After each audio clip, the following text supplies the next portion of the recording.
बहुत समय पहले की बात है। रामपुर नाम का गांव था। उस गांव में एक ईमानदार दूध वाला रहा करता था। उसकी एक गाय थी। वह गांव में घर घर जाकर दूध बेचा करता था। उसकी गाय का दूध इतना शुद्ध और गाढ़ा होता कि सारे गांव वाले वही दूध वाले का इंतजार करते रहते थे। वहीं गांव में एक और दूध वाला रहता था, अरुण। अरुण की गांव में बहुत बड़ी दूध की बड़ी दुकान थी और उसका भी दूध का व्यापार बहुत अच्छा चलता था।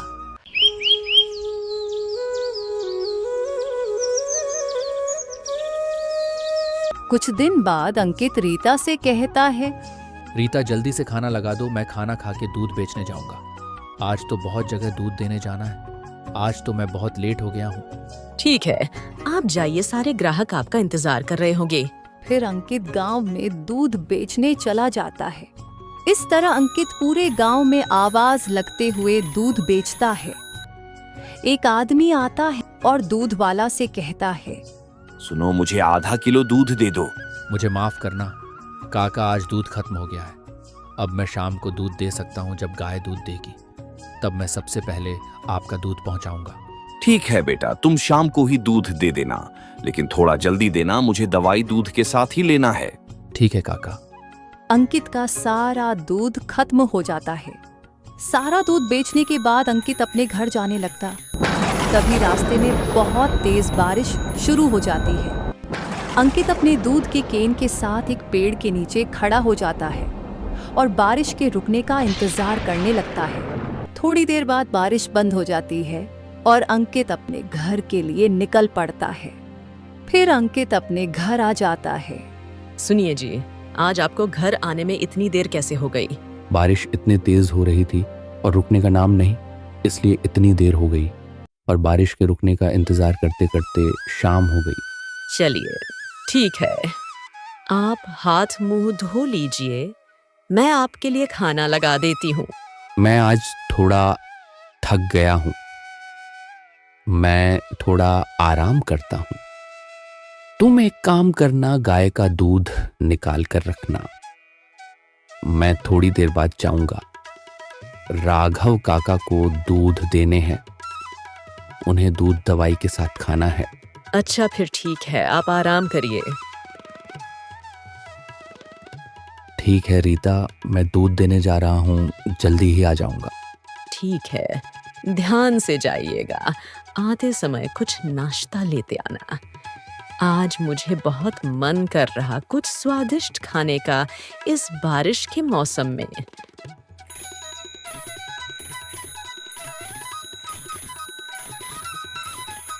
सुनिए राघव काका, आप घर पे हो ना? अरे अंकित बेटा, तुम आ गए। मुझे लगा तुम नहीं आओगे क्योंकि बारिश इतनी तेज थी। अरे काका, आपको दूध के साथ दवाई लेना है तो मैं कैसे नहीं आता। चाहे कितनी भी तेज बारिश क्यों न हो, मैं जरूर आता। ठीक है काका जी, मैं चलता हूँ। ठीक है बेटा, तुम जाओ, भगवान तुम्हारा भला करे। अंकित जैसे ही राघव काका के घर से निकलता है, वैसे ही उसे उसकी अपनी पत्नी की बात याद आ जाती कि वो कुछ नाश्ता लाने बोल रही थी। फिर वह बाजार की तरफ चला जाता है। भैया 6 समोसे पैक कर दो। अंकित समोसे लेकर अपने घर जा ही रहा था तो तभी रास्ते में उसे सुशीला मिल जाती है और उसके पास जाकर कहती है, क्या बात है अंकित भैया, आजकल बहुत पैसे कमा रहे हो। नहीं सुशीला जी, ये सब तो भगवान के आशीर्वाद से हो रहा है। मैंने सुना है पिंकी का बेटा बीमार है, उसका इलाज चल रहा है। कहीं ये सब तुम्हारे मिलावटी दूध के कारण तो नहीं हो रहा, क्योंकि गांव में भी बहुत लोग बीमार हो रहे हैं। नहीं नहीं सुशीला बहन, मैं ऐसा क्यों करूँगा। यह सब बात सुनकर अंकित सोचते सोचते अपने घर की ओर जाने लगता है। आ गया, बड़ी देर लग गई आने में। भाग्यवान तुम्हारे लिए समोसे लेने चला गया था, इसलिए देर हो गई। अच्छा समोसे ले आए, चलो खाते हैं। रात हो जाती है, दोनों सोने जाते हैं, पर अंकित को नींद नहीं आती है और वह बार बार उसे सुशीला की बातें याद आ रही थी। वह सोच रहा था कि मैंने तो आज तक ऐसी मिलावटी दूध का काम नहीं किया। मैंने तो हमेशा ईमानदारी से काम किया, फिर यह काम कौन कर रहा है? मैं इसका पता लगा कर रहूंगा। यह काम अरुण का हो सकता है, इसका पता मैं जरूर लगा कर रहूंगा। इसके कारण मेरी बदनामी हो रही है। यह सब अंकित सोचते सोचते उसे अचानक अरुण का ख्याल आता है, जिसका गांव में दूध का बड़ा दुकान था। यही सब बात अंकित पूरी रात सोच के बीता देता है। अंकित सूरज उगने से पहले ही घर से निकल जाता है और अरुण की दुकान के पास जाकर छिप जाता है, और वह जो देखता है तो दंग रह जाता है और अरुण के पास जाकर कहता है, अरे ये तुम क्या कर रहे हो? अंकित, ये मेरा काम है, तुम चुप रहो। मेरा काम मुझे करने दो। अरुण, तुम्हारे दूध से लोग बीमार पड़ रहे हैं। तुम गांव वालों को धोखा देना बंद करो, नहीं तो मैं दूध में मिलावटी की बात सबको बता दूंगा। जाओ, तुमसे जो होता है कर लो।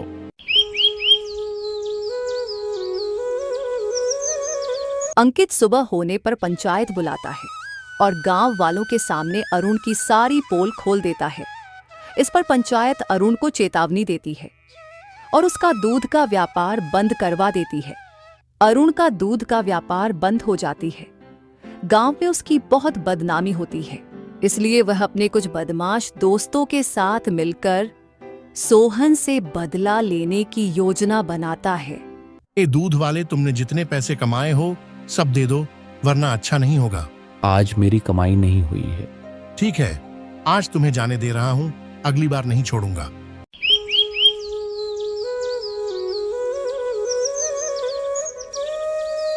अंकित अगले दिन सुबह फिर से दूध बेचने निकलता है और दूध बेचने के बाद वापस घर जाने लगता है तो फिर से वही बदमाश लोग उसका रास्ता रोककर पैसे मांगने लगता है। ओह दूध वाले सुन, आज तेरी जितनी भी कमाई हुई है सब मुझे दे दो। अरे भाई, मुझे तुम लोग क्यों परेशान कर रहे हो? मैं खुद गरीब हूं। अगर मैं तुम्हें सारे पैसे दे दूंगा तो अपने परिवार को क्या खिलाऊंगा? पर बदमाश उसकी बात एक न सुनते। मुझसे जुबान लड़ता है, अब मैं तुम्हें नहीं छोड़ूंगा। फिर इतना कहकर बदमाश लोग अंकित का सारा सामान जमीन पर गिरा देते हैं। सुनिए जी, आज आपको इतनी देर कैसे हो गई और आपके कपड़े इतने गंदे कैसे हो गए और आपको चोट कैसे लगी? अरे रीता, मुझे कुछ बदमाशों ने मेरा रास्ता रोक लिया था और मुझसे सारे पैसे मांग रहे थे। मैंने मना किया तो उन्होंने सारा सामान गिरा देते हैं। हम गरीबों का पैसा लेकर पता नहीं उन्हें क्या मिल जाएगा। क्यों ना हम इसकी थाने में FIR कराते हैं। रीता और अंकित थाने में जाकर उन बदमाशों की रिपोर्ट दर्ज करवाते हैं और थानेदार उन बदमाशों को गिरफ्तार कर लेता है।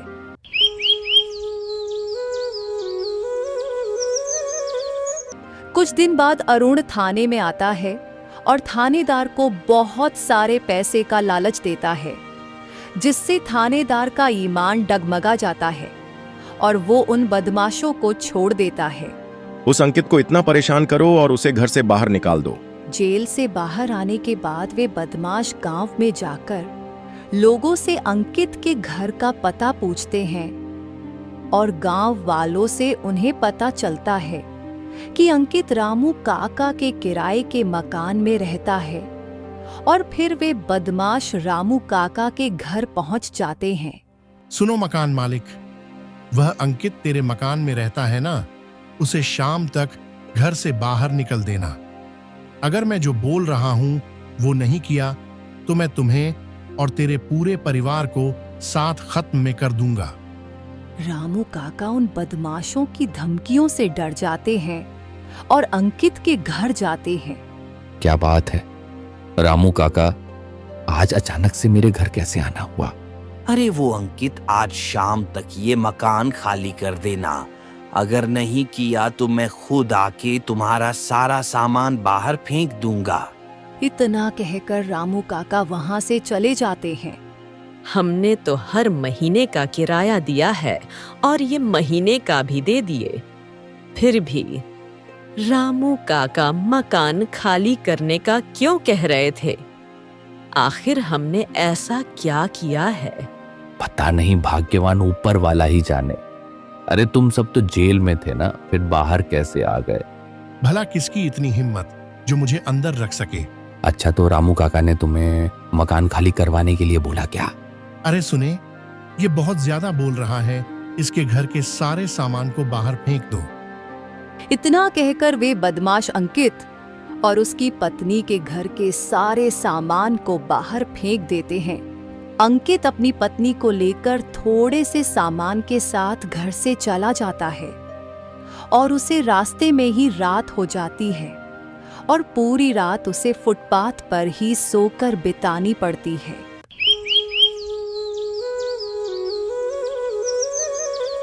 हे भगवान, कैसा समय आ गया है।